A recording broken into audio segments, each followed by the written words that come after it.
बच्चों, आज के इस हिंदी के वीडियो में सभी का स्वागत है। कक्षा 8 की पूरक पुस्तक के रूप में भारत की खोज ये पुस्तक है जिसे जवाहरलाल नेहरू ने लिखा है। तो आज हम लोग इस पाठ की शुरुआत करेंगे। इसमें पहले पाठ की भारत की खोज का, तो सभी इसे पढ़ेंगे। तो इसमें इस पुस्तक के बारे में लिखा है कि 1889 से लेकर 1994 तक नेहरू जी का समय था। तो सच्चे अर्थों में नेहरू जी आधुनिक भारत के निर्माता हैं। महात्मा गांधी की अगुवाई में, यानी कि महात्मा गांधी के नेतृत्व में, उन्होंने आज़ादी की लड़ाई में सक्रिय भाग लिया। सन 1947 में अंग्रेज़ों की गुलामी से देश आज़ाद हुआ और वे 1947 से 1964 तक प्रधानमंत्री रहे। भारत के अलावा उन्हें दुनिया भर में एक ऐसे धर्मनिरपेक्ष मानववादी राजनीतिज्ञ के रूप में जाना जाता है जिन्होंने विश्व शांति और समाजवादी आदर्शों के लिए जीवन भर आवाज़ बुलंद की। एक महान राजनेता के साथ साथ उनकी प्रसिद्धि एक लेखक के रूप में भी सर्वविदित है। उनकी पुस्तकों विश्व इतिहास की झलकियाँ, आत्मकथा और भारत की खोज को क्लासिक का दर्जा हासिल है। भारत की खोज उनकी अंग्रेज़ी में लिखी पुस्तक डिस्कवरी ऑफ इंडिया का हिंदी अनुवाद है। इसे उन्होंने स्वतंत्रता आंदोलन के दौर में 1944 में अहमदनगर के किले में अपने 5 महीने के कारावास के दिनों में लिखा था। कारावास कहते हैं जब उन्होंने जेल में अपना समय बिताया था। पुस्तक के रूप में यह प्रकाशित हुई 1946 में। इस पुस्तक में नेहरू जी ने सिंधु घाटी सभ्यता से लेकर भारत की आज़ादी तक विकसित हुई भारत की बहुविध समृद्ध संस्कृति, धर्म और जटिल अतीत को वैज्ञानिक दृष्टि से विलक्षण भाषा शैली में बयान किया है। यानी कि उन्होंने ऐसी भाषा का प्रयोग किया है जो विलक्षण है। अल्बर्ट आइंस्टाइन के शब्दों में इस पुस्तक से एक महान देश के गौरवशाली अतीत और आध्यात्मिक परंपराओं की समझ हासिल होती है। 6-7 दशक पहले लिखी गई यह पुस्तक आज भी उन सभी के लिए प्रासंगिक है जो इस महादेश के राजनीतिक, सामाजिक, सांस्कृतिक विकास को एक ऐतिहासिक क्रमबद्धता में जानना समझना चाहते हैं। तो इनको जो है वो इतिहास के अनुसार जो जानना चाहते हैं अपने देश को, तो वो उनके लिए जो है ये बहुत ही अच्छी पुस्तक है। तो शुरू करते हैं हम लोग अहमदनगर का किला और देखते हैं इसमें क्या उन्होंने लिखा है। तो यहाँ पर उनकी भाषा जो है वो बहुत ही सरल है और जहाँ पर कठिन शब्द आएंगे उनका अर्थ बताया जाएगा। तो अहमदनगर का किला 13 अप्रैल 1944 में उन्होंने लिखा था। यहाँ यह मेरी 9वीं जेल यात्रा थी। ये नेहरू जी खुद से कह रहे हैं कि यह मेरी 9वीं जेल यात्रा थी। हमें यहाँ आए 20 महीने से भी अधिक समय हो चुका था। 20 महीने से भी अधिक समय हो चुका था। जब हम यहाँ पहुँचे तो अंधियारे आकाश में झिलमिलाते दूज के चांद ने हमारा स्वागत किया। यानी कि चंद्रमा की रोशनी में उनका स्वागत हुआ। उस समय अंधेरा शुरू हो गया था, शुक्ल पक्ष शुरू हो चुका था। तब से हर बार जब नया चांद उगता है तो जैसे मुझे याद दिला जाता है कि मेरे कारावास का 1 महीना और बीत गया, क्योंकि फिर चंद्रमा धीरे धीरे बढ़ता जाता है। चांद मेरे बंदी जीवन का स्थायी सहचर रहा है। स्थायी सहचर, बंदी जीवन यानी कि जेल का जीवन, बंदी के रूप में यानी कि कैदी के रूप में। तो वो कहते हैं कि चांद यानी कि चंद्रमा मेरे बंदी जीवन का, मेरे कैदी जीवन का स्थायी मतलब हमेशा रहने वाला सहचर यानी कि साथ चलने वाला रहा है। वही मुझे इस बात की याद दिलाता है कि अंधेरे के बाद उजाला होता है। तो जिस तरह से कृष्ण पक्ष के बाद शुक्ल पक्ष के शुरू होने से उजाला बढ़ता जाता है, वैसे ही जो है ये उनको याद दिलाता था कि अंधेरे के बाद उजाला होता है। तो यहाँ पर जो चित्र दिया हुआ है, सन 1953 में जवाहरलाल नेहरू ने अहमदनगर किले की पुनः यात्रा की। ये वहाँ का दृश्य है। अब आगे हम लोग बढ़ते हैं। यहाँ ऊपर भी 2 चित्र दिया हुआ है। अहमदनगर किले का वह कक्ष जहाँ 1942 से 45 में जवाहरलाल नेहरू को रखा गया था। यहाँ पे लिखा भी हुआ है रूम नंबर 8, तो पंडित जवाहरलाल नेहरू। तो यहाँ पे ये कहा गया है वो जेल जहाँ की उनको रखा गया था, उसका यहाँ पे दृश्य दिखाया गया है, चित्र दिखाया गया है। अतीत का भार। अब अहमदनगर किले में यहाँ पे पहले अध्याय में अलग अलग शीर्षकों के अंतर्गत लिखा गया है और उसमें उसी का वर्णन है। अतीत का भार। अतीत कहते हैं जो बीत चुका है, बीते हुए दिन को अतीत कहते हैं। तो दूसरी जेलों की तरह यहाँ अहमदनगर के किले में भी मैंने बागवानी करना शुरू कर दिया। दूसरी जेलों की तरह यहाँ अहमदनगर के किले में भी मैंने बागवानी कहते हैं पेड़ पौधों को लगाना, तो उसे बागवानी करना कहते हैं। तो उन्होंने भी वहाँ पे बागवानी शुरू कर दी। मैं रोज़ कई घंटे तपती धूप में भी फूलों के लिए क्यारियाँ बनाने में बिताने लगा। क्यारियाँ कहते हैं कि मिट्टी में उस मिट्टी को थोड़ा सा ऊंचा करके उसे डिवाइड किया जाता है, विभाजित किया जाता है और अलग अलग हिस्सों में अलग अलग फूल और पौधे, पेड़ पौधे लगाए जाते हैं, तो उसे क्यारी कहते हैं। तो क्यारियाँ बनाने में बिताने लगा। मिट्टी बहुत ख़राब थी, पथरीली और पुराने मलबे और अवशेषों से भरी हुई। तो वहाँ की मिट्टी अच्छी नहीं थी, साफ़ सुथरी नहीं थी और उसमें पथरीली थी, उसमें पत्थर के बहुत टुकड़े थे और पुराने मलबे थे। मलबा कहते हैं कूड़ा, पुराना मलबा और अवशेषों से भरी हुई और बचे खुचे जो पत्थर होते हैं, जो अवशेष होते हैं, जैसे मकानों के अवशेष होते हैं, तो वो जो बचे हुए हिस्से थे वे वहाँ पे भरे हुए थे।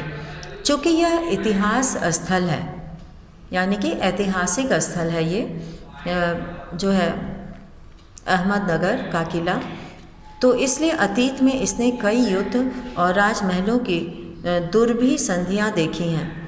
दुर्भी संधियाँ यहाँ पर कठिन संधियों को कहा गया है। यहाँ का इतिहास बहुत पुराना नहीं है।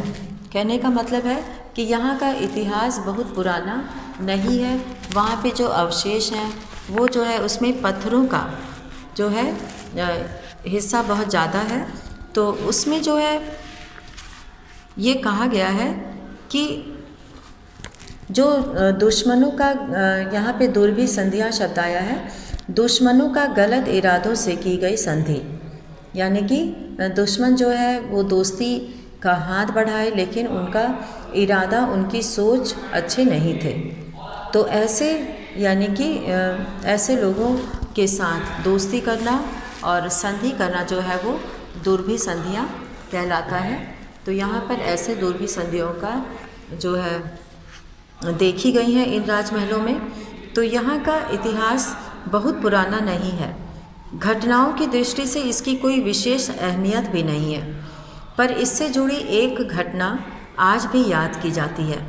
यह घटना है चांद बीबी नाम की एक सुंदर महिला के साहस की कहानी, जिसने इस किले की रक्षा के लिए अकबर की शाही सेना के विरुद्ध हाथ में तलवार उठाकर अपनी सेना का नेतृत्व किया, पर अंत में उसकी हत्या उसके अपने ही एक आदमी के हाथों हुई। तो चांद बीबी नाम की जो एक सुंदर महिला थी, उन्होंने जो है अकबर की सेना के विरुद्ध, अकबर की सेना जो बहुत ही शक्तिशाली थी, तो उसके विरुद्ध जब उसने सेना का नेतृत्व किया तो उनके ही आदमियों ने उसकी हत्या कर दी। खुदाई के दौरान हमें ज़मीन की सतह के बहुत नीचे दबे हुए प्राचीन दीवारों के हिस्से और कुछ गुंबदों और इमारतों के ऊपरी हिस्से मिले। हम बहुत दूर नहीं जा सके क्योंकि न तो अधिकारियों से इसकी मंजूरी मिली और न ही हमारे पास इस काम को जारी रखने के साधन थे।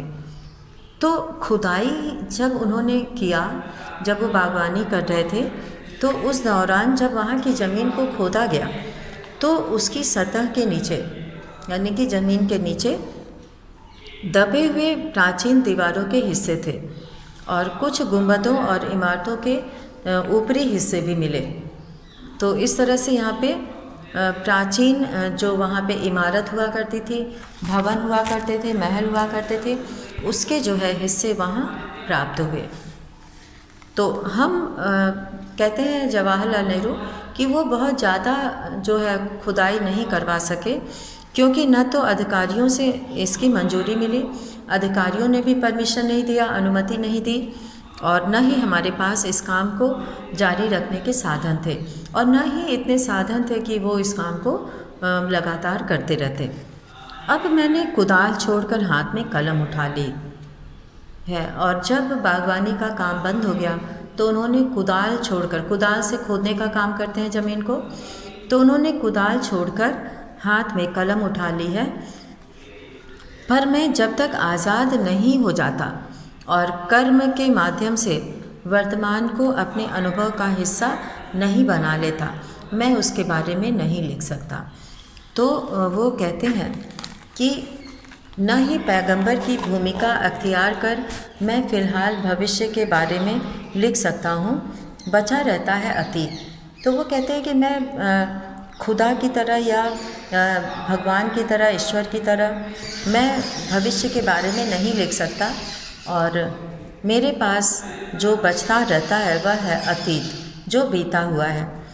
पर मैं उसके बारे में भी किसी इतिहासकार या विद्वान की तरह विद्वतापूर्ण शैली में नहीं लिख सकता क्योंकि नेहरू जी जो है ये अपने शौक़ से ये काम करते थे, उनकी रुचि थी इन कामों में, इसलिए वो उसको करते थे। वो इसके विशेषज्ञ नहीं थे और न ही जो विशेषज्ञ हुआ करते हैं वे बहुत ही अच्छी तरीके से लिखते हैं। तो इन्होंने बस कोशिश की है कि इसे सुंदर ढंग से लिखने की। तो वो कहते हैं कि मैं विद्वतापूर्ण शैली में नहीं लिख सकता, मैं पहले की ही तरह अपने आज के विचारों और क्रियाकलापों के साथ संबंध स्थापित करके ही उसके बारे में कुछ लिख सकता हूँ। तो उनको जो कार्य करने थे उनके कार्यों में और जो उनका क्रियाकलाप है उन सब में जो है एक समान होकर वो उसे लिख सकते थे। गेटे ने एक बार कहा था कि इस तरह का इतिहास लेखन अतीत के भारी बोझ से एक सीमा तक राहत दिलाता है। तो इस तरह का इतिहास लेखन अतीत के भारी बोझ से, यानी कि बीता हुआ जो समय है उससे एक सीमा तक राहत दिलाता है। कहने का मतलब ये है कि ऐसी किताबें, जो ऐसे लेख लिखे जाते हैं तो उनसे बहुत कुछ समझ में आता है और वो जो है कठिनाई नहीं होती है इतिहास को समझने में। तो नेहरू जी की पुस्तक से भी जो है लोगों को यही राहत मिलती है कि उन्हें अतीत के बारे में जानने को मिलता है और वो उसे सही ढंग से समझ पाते हैं। अब इसमें जो दूसरा यहाँ पे शीर्षक दिया हुआ है अतीत का दबाव, इससे पहले था अतीत का भार, यहाँ पर था अतीत का भार। और फिर था यहाँ पर दूसरा अहमदनगर का किला पहला था और फिर दूसरा ये था अतीत का भार। तो यहाँ पे हम लोग नंबर भले ही डाल दिए हैं। तो इसमें जो है हम लोग देखेंगे कि किस तरह से यहाँ पर दूसरे शीर्षक के अंतर्गत, यहाँ पर दूसरे शीर्षक के अंतर्गत इसका वर्णन मिलता है। और दूसरा जो है यहाँ पे एक ही, जैसे अहमदनगर का किला है तो इसमें पहला नंबर डला है तो यहाँ पे पॉइंट्स दिए हुए हैं। अब दूसरा यहाँ पे वर्णन जो आता है वह है अतीत का दबाव। अतीत का दबाव, तो अतीत का दबाव है यहाँ पर। और अब इसके बारे में वो क्या लिखते हैं वो यहाँ पर हम लोग देखेंगे, क्योंकि अतीत का भार जो है वो उसमें वो कहते हैं कि बागवानी उन्होंने किया, बागवानी शुरू की, और बागवानी को जब अनुमति नहीं मिली उसी में उन्होंने खुदाई का भी काम शुरू किया, क्योंकि वहाँ की ज़मीन बहुत पथरीली और कूड़े से मलबे से भरी हुई थी और उसमें अवशेष भी बहुत मिल रहे थे। तो इसीलिए सरकार ने भी उसकी अनुमति नहीं दी और इन्होंने फिर अपने हाथ में कलम पकड़ ली कुदाल छोड़कर। तो अब अतीत का दबाव हम लोग पढ़ेंगे। तो दबाव भला हो या बुरा, यहाँ पे वो कहते हैं कि दबाव भला हो या बुरा दोनों तरह अभिभूत करता है, यानी कि दोनों तरह से ही वह इसमें जो है अपना असर डालता है। कभी कभी यह दबाव दम घोंटू होता है, ख़ास तौर पर उन लोगों के लिए जिनकी जड़ें बहुत पुरानी सभ्यताओं में होती हैं, मसलन भारत और चीन की सभ्यताएं। तो दबाव जो है वो दोनों ही तरह से असर डालता है। कभी कभी यह दबाव दम घोंटू भी होता है, यानी ऐसे लगता है जैसे कि अति हो गई है और दम घुटने लगता है। तो ख़ास तौर पर उन लोगों के लिए जिनकी जड़ें बहुत पुरानी सभ्यताओं में होती हैं, मसलन भारत और चीन की सभ्यताएं। आखिर मेरी विरासत क्या है? विरासत यानी कि जो हमें पूर्वजों से प्राप्त होता है।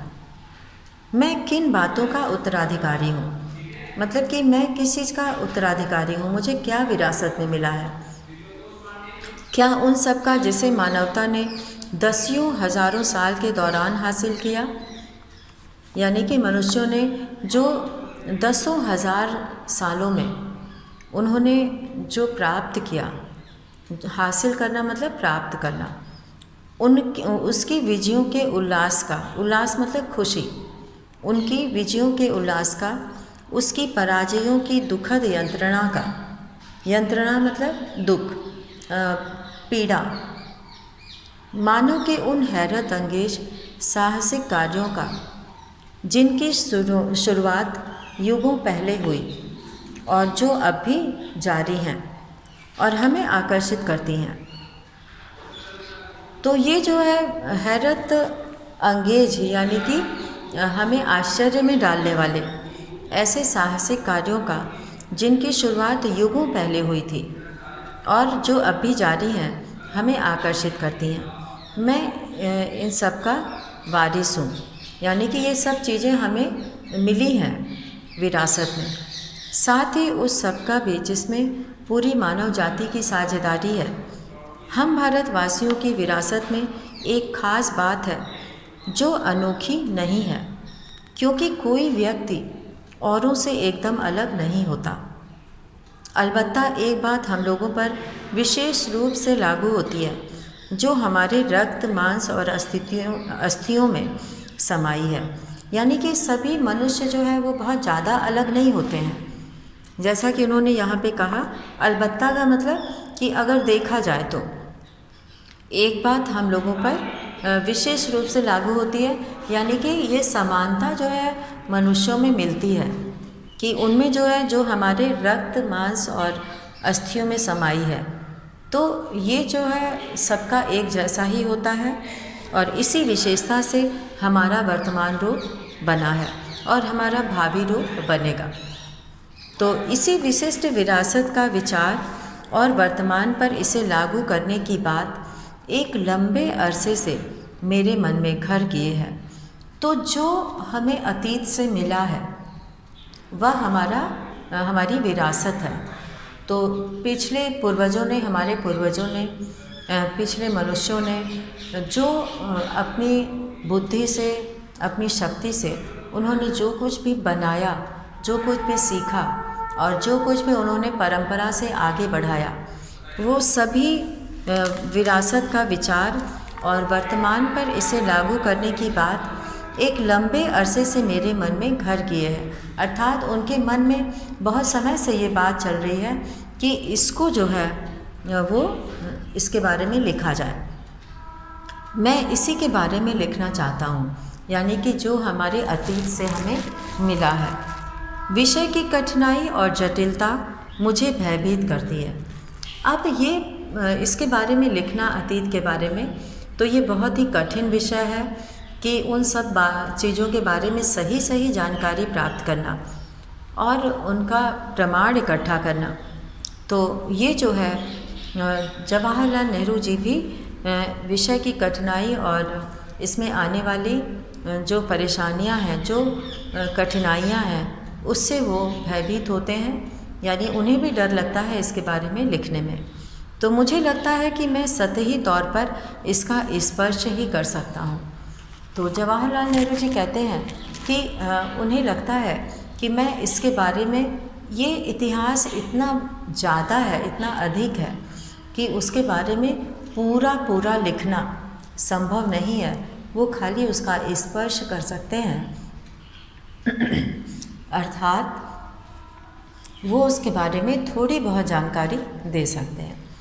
तो एक क्रम में भारत के अतीत को लिखना, उन्होंने ये बीड़ा उठाया और इसके बारे में उन्होंने लिखने पर विचार किया।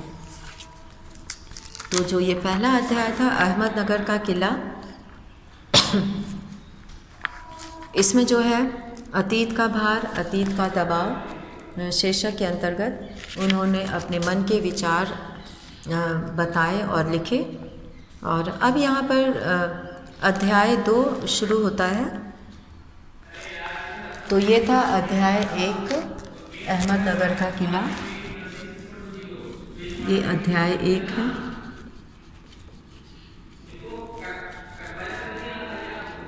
अध्याय 1 अहमदनगर का किला। और अध्याय 2 जो है अतीत का दबाव के बाद अगले पेज पे दिया है। अध्याय 2 जो है वो है तलाश। तो यहाँ पर अहमदनगर का किला, अध्याय 1 और अध्याय 2 तलाश। तो अब हम लोग अध्याय 2 की शुरुआत करते हैं, तलाश की। और उन्होंने किस तरह से इसके बारे में लिखना शुरू किया और किन किन चीज़ों को उन्होंने लिया, किन किन विषयों को लिया। तो ये जो है इसमें भारत के अतीत की झांकी दिखाई गई है, जैसा कि यहाँ पर लिखा भी है, भारत के अतीत की झांकी। तो यहाँ पर तलाश के अंतर्गत हम लोग भारत के अतीत की, अतीत कहते हैं बीता हुआ दिन, अतीत की झांकी। यहाँ पर हम लोग अतीत की झांकी, झांकी होता है, उसके बारे में ये बताएंगे कि इन्होंने क्या क्या वर्णन किया है। तो तलाश, जैसा कि शब्द से ही पता चलता है, खोज। तो भारत के अतीत की झांकी, इसके अंतर्गत इन्होंने बीते हुए सालों में मेरे मन में भारत ही भारत रहा है, यानी कि वो बहुत पहले से ही इसके बारे में विचार कर रहे थे। तो बीते हुए सालों में मेरे मन में भारत ही भारत रहा है। लेखक जवाहरलाल नेहरू कहते हैं कि इस बीच मैं बराबर उसे समझने और उसके प्रति अपनी प्रतिक्रियाओं का विश्लेषण करने की कोशिश करता रहा हूँ। मैंने बचपन की ओर लौटकर याद करने की कोशिश की कि मैं तब कैसा महसूस करता था। मेरे मन में इस अवधारणा ने कैसा धुंधला रूप ले लिया था और मेरे ताज़ा अनुभव ने उसे कैसे संवारा था। तो ये सारी चीज़ें विश्लेषण करने का मतलब होता है उसके बारे में सोच विचार करना और उनकी प्रतिक्रियाओं को जानना। तो वो इस चीज़ को बार बार समझने और उसके प्रति अपना दृष्टिकोण जो है बनाना चाहते थे, और वे कोशिश करते थे विश्लेषण करने की, और वे बचपन की ओर लौटकर याद करने की भी कोशिश करते थे कि तब मुझे कैसा लगता था। अभी आज तो ये पूरी तरह से समझदार हैं और बड़े हो चुके हैं, लेकिन जिस अतीत के बारे में ये लिखने जा रहे हैं उस समय वो बहुत छोटे भी रहे होंगे, तो उस समय उन्हें कैसा महसूस हो रहा था। तो ये जो है मेरे ताज़ा अनुभव ने उसे कैसे संवारा था। आखिर यह भारत है क्या? अतीत में यह किस विशेषता का प्रतिनिधित्व करता था? बीते हुए समय में ये किस विशेषता से युक्त था? क्या विशेष बात थी इसमें? उसने अपनी प्राचीन शक्ति को कैसे खो दिया? यानी कि भारत को विश्व गुरु कहा जाता था, ये पूरे विश्व में इसकी पहचान थी। तो उसने अपनी प्राचीन शक्ति को कैसे खो दिया? क्या उसने इस शक्ति को पूरी तरह खो दिया है? विशाल जनसंख्या का बसेरा होने के अलावा क्या आज उसके पास ऐसा कुछ बचा है जिसे जानदार कहा जा सके? आधुनिक विश्व से उसका तालमेल किस रूप में बैठता है? अब यहाँ पे जवाहरलाल नेहरू जी कहते हैं कि हमारे देश भारत के पास अब बचा क्या है जिसे कि हम विशेष कह सकें कि ये जो है, ये चीज़ें जो है, विशाल जनसंख्या होने के अलावा हमारे अंदर कुछ ऐसा है जिसे हम शानदार कह सकते हैं, जो कि बहुत अच्छा है, जो विश्व में कहीं भी नहीं पाया जाता। तो वो चीज़ें हमारे देश में हैं। तो सब कुछ खो देने के बाद भी, गुलामी के जंजीरों में जकड़ा हुआ भारत, सब कुछ खोने के बाद भी उसके पास ऐसा क्या बचा है जिसे वह विशेष कह सके, शानदार कह सके? तो आधुनिक विश्व से उसका तालमेल किस रूप में बैठता है, और आज का जो विश्व है, आज का जो संसार है, उसमें वह किस तरह से अपने आप को पाता है। वो कहते हैं कि भारत मेरे खून में रचा बसा था, इसके बावजूद मैंने उसे एक बाहरी आलोचक की नज़र से देखना शुरू किया। अब चूँकि जवाहरलाल नेहरू जी भारत के ही रहने वाले थे, तो इन्होंने फिर से एक अजनबी की तरह, जो भारत को न जानता हो, जो भारत के बारे में कुछ न जानता हो, तो ऐसे व्यक्ति के रूप में, ऐसे आलोचक की नज़र से, जो भारत में एक बाहरी आलोचक, जो कि अपने देश का ना हो, जो कहीं और का हो, तो ऐसे आलोचक यानी कि उसके बारे में सारी बातें जानने वाला, उसकी आलोचना करने वाला, तो उसकी नज़र से देखना शुरू किया। ऐसा आलोचक जो वर्तमान के साथ साथ अतीत के बहुत से अवशेषों को, जिन्हें उसने देखा था, नापसंद करता था। एक हद तक मैं उस तक पश्चिम के रास्ते से होकर पहुंचा था। मैंने उसे उसी भाव से देखा जैसे संभवतः किसी पश्चिमी मित्र ने देखा होगा। मेरे भीतर शंकाएं सिर उठा रही थीं। क्या मैंने भारत को जान लिया था? अब उनके मन में ये प्रश्न उठ रहा है कि क्या मैंने भारत को जान लिया है? मैंने पूरी तरह से जान लिया था। मैं जो उसके अतीत की विरासत के बड़े हिस्से को खारिज करने का साहस कर रहा था।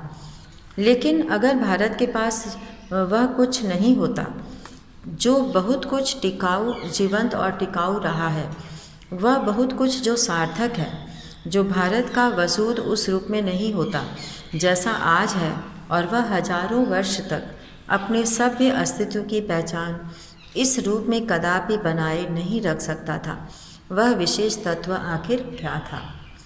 तो यहाँ पे उन्होंने ये कहने का प्रयास किया है कि मैं भारत को जो है एक बाहरी व्यक्ति के, बाहरी आलोचक के रूप में देखना चाहता था, और मैं ये देखना चाहता था कि क्या मैंने भारत को जान लिया था और उसके पास लेकिन अगर भारत के पास वह कुछ नहीं होता जो जीवंत और टिकाऊ रहा है, तो वह बहुत कुछ जो सार्थक है, तो भारत का वजूद यानी कि उसकी पहचान उस रूप में नहीं होती जैसा आज है, और वह हजारों वर्ष तक अपने सभ्य अस्तित्व की पहचान इस रूप में कदापि बनाए नहीं रख सकता था। आखिर में वो विशेष तत्व क्या था? तो वो कहते हैं कि मैं भारत के उत्तर पश्चिम में स्थित सिंधु घाटी में मोहनजोदड़ो के एक टीले पर खड़ा था। मेरे चारों तरफ, यहाँ पे टीला कहा जाता है एक ऊंची जो चट्टान होती है, पत्थर होता है, उसको टीला कहा जाता है। तो मोहनजोदड़ो के एक टीले पर खड़ा था। मेरे चारों तरफ उस प्राचीन नगर के घर और गलियां बिखरी थीं, जिसका समय 5000 वर्ष पहले बताया जाता है। साथ ही यह भी कहा जाता है कि वहाँ एक प्राचीन और पूर्णतः विकसित सभ्यता थी। इनके स्थायी रूप से टिके रहने का कारण है इसका ठेठ भारतीयपन, और यही आधुनिक भारतीय सभ्यता का आधार है।